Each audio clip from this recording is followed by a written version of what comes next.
એ 148 વર્ષથી સૌ પ્રથમ મુસ્લિમ એરિયાથી જઈ રહ્યું છે અને મુસ્લિમો તેમનું સ્વાગત કરી રહ્યા છે, મુસ્લિમો તેમના આશીર્વાદ પ્રાપ્ત કરી રહ્યા છે. હું પાછલા 3 વર્ષથી કરું છું અને મારા પિતાજી શ્રી પાછલા 20 થી 25 વર્ષથી તેઓ આપણે ભગવાન શ્રી જગન્નાથજીની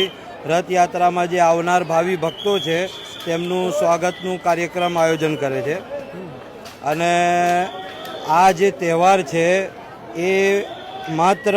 એક ધાર્મિક તહેવાર નથી. ધાર્મિક તહેવારની સાથે સાથે આ અમારો ઐતિહાસિક તહેવાર છે, અમારું સાંસ્કૃતિક તહેવાર છે અને આ એક એકતાનો તહેવાર છે. ભગવાન જગન્નાથજી શ્રી પોતે એ એકતાનો એક પેગામ આપી રહ્યા છે કે એમનું જે રથ છે એ 148 વર્ષથી સૌ પ્રથમ મુસ્લિમ એરિયાથી જઈ રહ્યું છે અને મુસ્લિમો તેમનું સ્વાગત કરી રહ્યા છે, મુસ્લિમો તેમના આશીર્વાદ પ્રાપ્ત કરી રહ્યા છે. આ ભારત વર્ષ છે જેની અંદર અનેકતા ધર્મ એટલે કે અનેક ધર્મો છે, જેની હું અત્યારે તમને ગણાઈ નથી શકતો કેટલા ધર્મો છે, પણ અનેકતામાં એકતાનો એક પ્રતીક છે ને અમારા એમની પ્રત્યેની લાગણીનો આ એક છે કે એકતાનો એક સંદેશ જાય